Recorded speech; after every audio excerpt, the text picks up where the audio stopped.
21 июня 1941 года во всех школах Удмуртской ССР прошли выпускные вечера. Вчерашние школьники по традиции встречали рассвет нового дня, и ничего не предвещало беды. Но вот воскресный полдень, и Всесоюзное радио сообщает.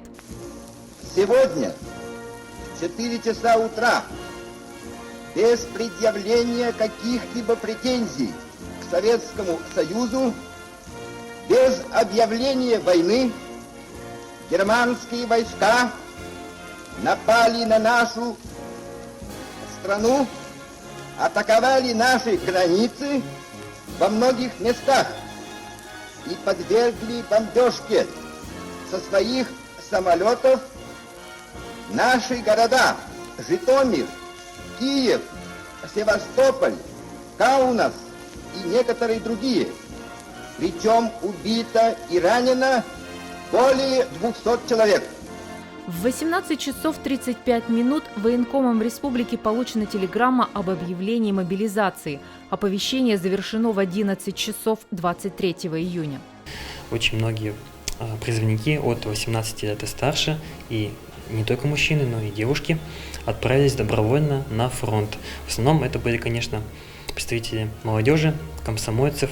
Из них впоследствии формировались целые комсомольские подразделения, которые сражались с фашистами в годы Великой Отечественной войны. Только в один из дней в Ижевске было подано 1997 заявлений об отправке на фронт.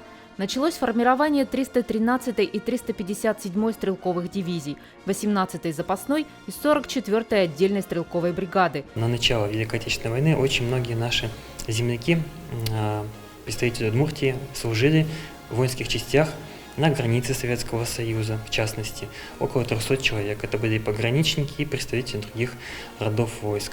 Заводы приступили к массовому выпуску оружия. Общественные помещения начали готовить под госпитали и временное жилье для эвакуированных. Были организованы новые производства.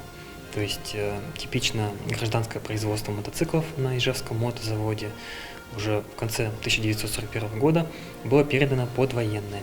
Ижевский мотозавод стал называться завод номер 524, государственный союзный завод, и стал производить в своих цехах вместо мотоциклов станковые пулеметы системы «Максима», которые впоследствии отправлялись на вооружение Красной армии. Было решено построить на территории Удмуртии 6 аэродромов. 22 августа введена продажа продуктов питания по карточкам. Установлена дневная норма хлеба. Рабочим ЕТР 800 граммов, служащим 500, иждивенцам и детям до 12 лет 400. Воткинск готовился принять экспонаты эвакуированного дома-музея Чайковского. Сарапул – музейные ценности из пригородных дворцов Ленинграда. В августе-сентябре в Глазов прибыло оборудование метростроя, ремонтной базы, табачных фабрик Ленинграда и Феодосии. Осенью в Ижевск переведены научно-исследовательские медицинские учреждения и механико-машиностроительный институт имени Баумана. В Сарапул и Воткинск прибыли заводы из Киева, Баку и из Москвы. Всего за годы войны из Удмуртии в ряды Красной армии было направлено более 263 тысяч человек. Хотите знать больше? Оставайтесь с проектом «Про 100 лет Удмуртии».